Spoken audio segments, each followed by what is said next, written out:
This is a show about men who read or who don't read. Would you say most of your friends are readers?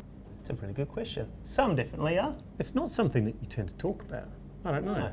I've got a couple of close friends, I think, where we would recommend books to each other. Yeah, I don't know. There's definitely a patch in your life, when you first have children, where you stop reading because you don't have any time. You always used to say you'd read them on the toilet. That was it. The only time you'd ever get to read was on the John. That's a guilty little pleasure, isn't it? So did you have a stack of books in the loo? Growing up, there was always a pile of Garfield comics, eh? all sorts of things in the toilet. Like it was the done thing. So you yourself have written a book, right? Of a sort, yes. No, we have. So I mean, along with Joss. So Joss did some of it as well. It's a celebration, really, of the artists that we've worked with.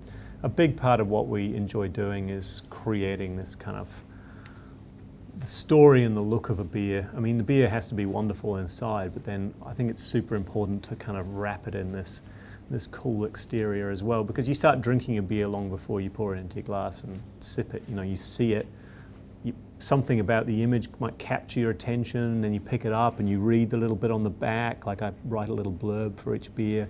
It's kind of told the story of Garage Project quite nicely without, us being up our own arse. This feels like it is a descendant of your beer book that you showed us earlier.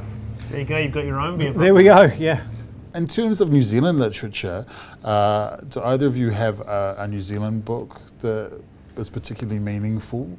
The Penguin History of New Zealand is probably the one I've read. I'm sure I have read others, but I can't quite put a finger on it. Yeah. That's the Michael King Penguin Yep. History. Yeah, big, thick. Yep, she's a big That's a thick tome. That's a commitment. But it's quite readable. I think it's not. You would have had relationships that didn't last that long. Yeah, actually true. And it did take me a couple of bites to get through it, to be fair. But it's relatively readable for a book like that, I think. Yeah. And It's good to have a book that you can dip in and dip out. You don't have to read it from cover to cover. Yeah. Yeah.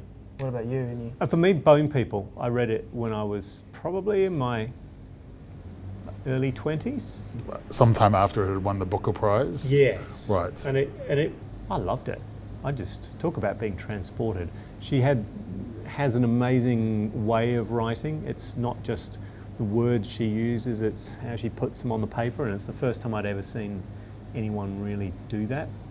It's pretty cool. It's it's a pretty traumatic book in places, but it really captured me. It was pretty cool.